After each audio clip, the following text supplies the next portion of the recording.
Hello guys, आपका स्वागत है मेरे YouTube चैनल में। इस वीडियो में हम बात करने वाले हैं अगेन, ये हमारा सेकंड ट्यूटोरियल है एनिमेशन के ऊपर।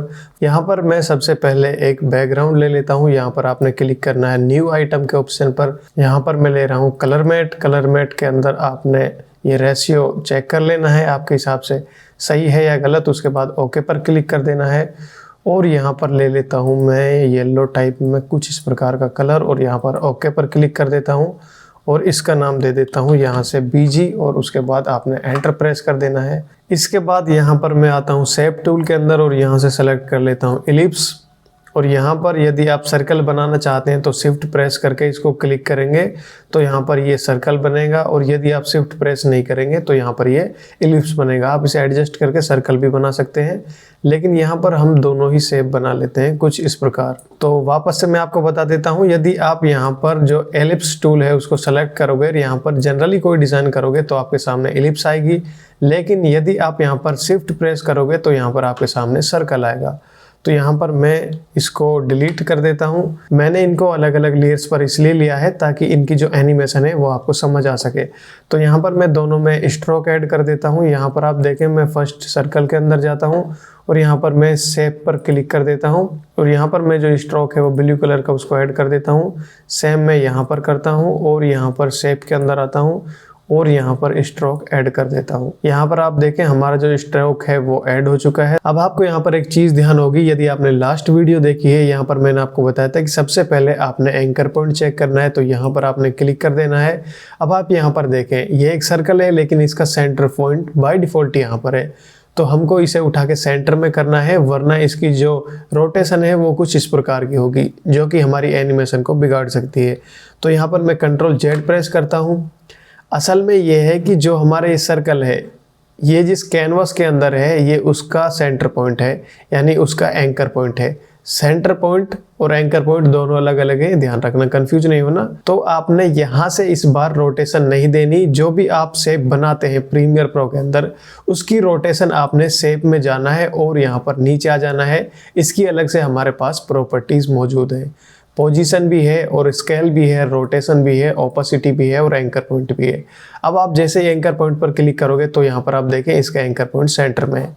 यहाँ पर आपने ये चीज़ हमेशा ध्यान रखनी है। मैं यहाँ पर इसको क्लोज करके आपको बता रहा हूँ, आप ऐसा मत करना। आप डायरेक्ट यहाँ पर आएँ और यहाँ से आप अपना एंकर पॉइंट सेट करने लग जाएं और यहाँ पर आपने एंकर पॉइंट को सेंटर कर दिया। उसके बाद यदि आप रोटेशन प्रोवाइड कर रहे हैं तो रोटेशन सही नहीं हो रही, वो होगी भी नहीं, क्योंकि एक्चुअली ये कैनवास साइज का एंकर है जो वो यहाँ पर सेलेक्ट है। आपने यहाँ पर शेप को ओपन करना है और उसके बाद यहाँ पर जो इसके अंदर की चीज़ें हैं, यहाँ पर मैं जैसे ही पोजीशन को सेलेक्ट करूँगा तो यहाँ पर इसने ये सेलेक्ट कर लिया। एक्चुअली एनिमेशन हमको इस बार यहाँ से करनी है। अब हम करते हैं यहाँ पर एनिमेशन। यहाँ पर आप देखें, यदि आपने किसी भी सर्कल को उसी पोजीशन पर घुमाना है जहाँ पर वो रखी हुई है, तो आपने यहाँ पर शेप के अंदर आना है। इसको यहाँ पर आप ध्यान रखना, यहाँ पर आप रोटेशन पर जाएँ और एंकर पॉइंट जो यहाँ पर है उसको रहने दें, ये ऑलरेडी सेंटर में है। और यहाँ पर आप फर्स्ट में क्लिक कर दें, उसके बाद आप यहाँ पर थोड़ा आगे जाएं और इसमें आप रोटेशन दे सकते हैं, लेकिन आपको यहाँ पर कोई भी रोटेशन होती नहीं दिखेगी। उसका रीज़न अभी बताता हूँ। फिलहाल हम आते हैं नीचे वाली शेप के अंदर और इस बार हम यहाँ पर शेप के अंदर जाते हैं। यहाँ पर आप देख सकते हैं और यहाँ पर मैं ट्रांसफॉर्म के ऑप्शन पर आता हूँ। इसको यहाँ पर बैक साइड लेकर आता हूँ। यहाँ पर मैं रोटेशन के ऑप्शन पर क्लिक करता हूँ और यहाँ पर थोड़ा और आगे जाता हूँ और यहाँ पर इसको कुछ इतना कर देता हूँ। अब यहाँ पर रोटेशन होगी। अब आप यहाँ पर देखें कि हमारी फर्स्ट वाली जो शेप है उसके अंदर रोटेशन नहीं हुई, लेकिन इसके अंदर हुई है। ऐसा कुछ भी नहीं है, दरअसल रोटेशन इन दोनों में हो रही है। चक्कर ये है, ये सर्कल है, बैकग्राउंड सेम है और यहाँ पर हमें इसके कॉर्नर्स नज़र नहीं आ रहे, तो यहाँ पर इसकी रोटेशन हमें नहीं दिखेगी। लेकिन इसकी जगह हमारे पास कुछ और चीज़ होती तो उसकी रोटेशन हमें दिख जाती। मैं यहाँ पर उसी बॉल को इंपोर्ट कर लेता हूँ वापस, जो हमारी लास्ट वीडियो में थी। यहाँ पर आप देखें, मैं इसको कुछ इस प्रकार यहाँ से इंपोर्ट कर लेता हूँ। अब मैं इसको यहाँ पर रखता हूँ और यहाँ पर आप देखें, अब आपने डिफरेंस समझना है। यहाँ पर इस बार आपने इसको जैसे ही क्लिक करोगे तो यहाँ पर आपने रोटेशन यहाँ से देनी है, क्योंकि ये हमारी जो PNG है वो हम इसे बाहर से लेकर आए हैं, तो हमको इसी पोजीशन से देखना है और इसके अंदर आपको शेप का ऑप्शन नहीं मिलेगा, क्योंकि ये प्रीमियर के द्वारा जनरेटेड फाइल नहीं है। यदि आप प्रीमियर से शेप डिज़ाइन करेंगे तो उसके अंदर उसकी प्रॉपर्टीज़ होगी जहाँ पर आपने रोटेशन या एनिमेशन देनी होती है। वापस आपने वही पैटर्न फॉलो करना है। आपने यहाँ पर इसका एंकर पॉइंट सबसे पहले चेक कर लेना है। यहाँ पर आप देखें इसका एंकर पॉइंट सेंटर में है जो बिल्कुल सही है। मैं यहाँ पर इसको थोड़ा छोटा कर लेता हूँ कुछ इतना, और यहाँ पर मैं रोटेशन पर आता हूँ और फर्स्ट में 0 रोटेशन रखता हूँ और उसके बाद थोड़ा आगे जाता हूँ और यहाँ पर मैं रोटेशन को बढ़ा देता हूँ। अब हमारी रोटेशन यहाँ पर आकर फिनिश हो जाएगी।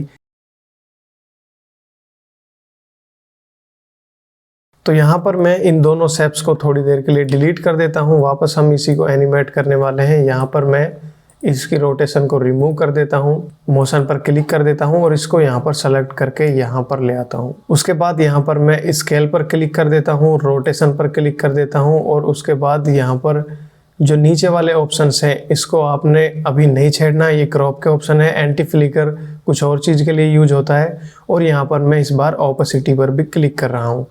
अब मैं यहाँ पर जाता हूँ थोड़ा आगे। यहाँ पर आप देख लेना अच्छे तरीके से। यहाँ पर आप देखें फर्स्ट में हमारी कीज लग चुकी हैं। ये हमारी ओपेसिटी की है, यहाँ पर आपको दिखाई दे रहा होगा। यहाँ पर मैं इसको थोड़ा छोटा कर देता हूँ। यहाँ पर आप जूम इन और जूम आउट कुछ इस प्रकार कर सकते हैं और इसको आप जैसे ही उठाकर बैक साइड करोगे तो आपकी जो कीज हैं वो आपके सामने यहाँ पर शो हो जाएंगी। इसको आपने ऊपर कर देना है। तो यहाँ पर आप देखें फर्स्ट में हमारी स्केल की है, दूसरी हमारी रोटेशन की है और थर्ड में हमारी यहाँ पर ओपेसिटी की है। और यहाँ पर मैं पोजीशन की भी एक्टिव कर देता हूँ, लेकिन ये यहाँ पर थोड़ा आगे लगी है तो हमको यहाँ पर इसे उठाकर बैक साइड लाना होगा।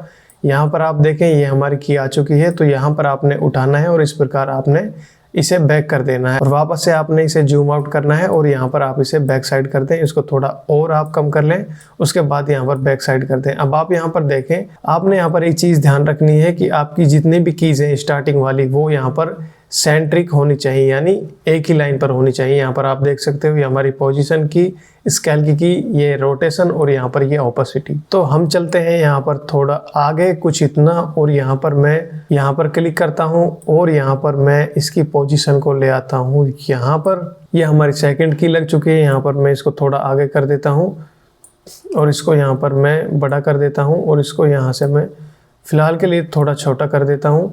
यह हमारी की लग चुकी है। उसके बाद यहाँ पर आपने थोड़ा बैक साइड जाना है और यहाँ पर आपने जो स्केल की है उसको लगा देना है कुछ इतना और उसके बाद यहाँ पर थोड़ा आगे आना है। यहाँ पर आप देखते रहें, इस बार आपने जो स्केल है उसको थोड़ा बड़ा कर देना है अराउंड 70। उसके बाद वापस आपने ये जो आपकी पोजीशन वाली की है यहाँ पर आपने इसे रखना है और यहाँ पर आपने इसे रोटेशन हम लास्ट में देंगे।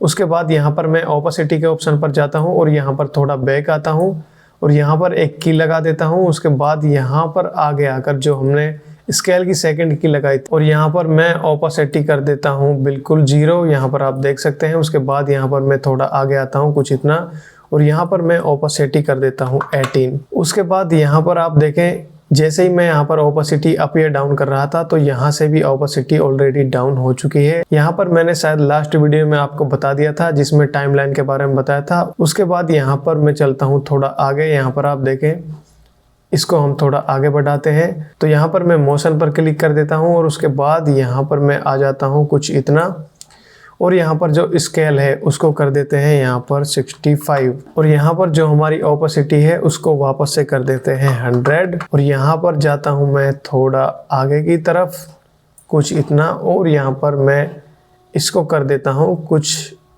इतना और यहाँ पर मैं थोड़ा आगे जाता हूँ और यहाँ पर मैं इसको उठाकर कुछ इस प्रकार ले आता हूँ। अब यहाँ पर एनिमेशन कुछ इस प्रकार होगी, यहाँ से स्टार्ट होगी, यहाँ पर ये कम ज़्यादा होगी और यहाँ पर आकर कंप्लीट हो जाएगी। तो यहाँ पर आप देखें, हमने यहाँ पर जो ओपेसिटी के अंदर की लगाई है वो स्टार्टिंग में ही लगाई है, लास्ट में नहीं लगाई।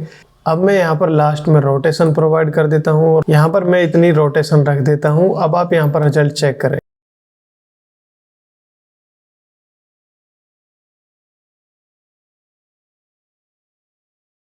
तो इस प्रकार आप Adobe Premiere Pro के अंदर एनिमेशन कर सकते हैं। लास्ट वीडियो में हम ये एनिमेशन का चैप्टर क्लोज कर देंगे। यदि आपको वीडियो पसंद आई हो तो चैनल जरूर सब्सक्राइब कर देना। Thank you.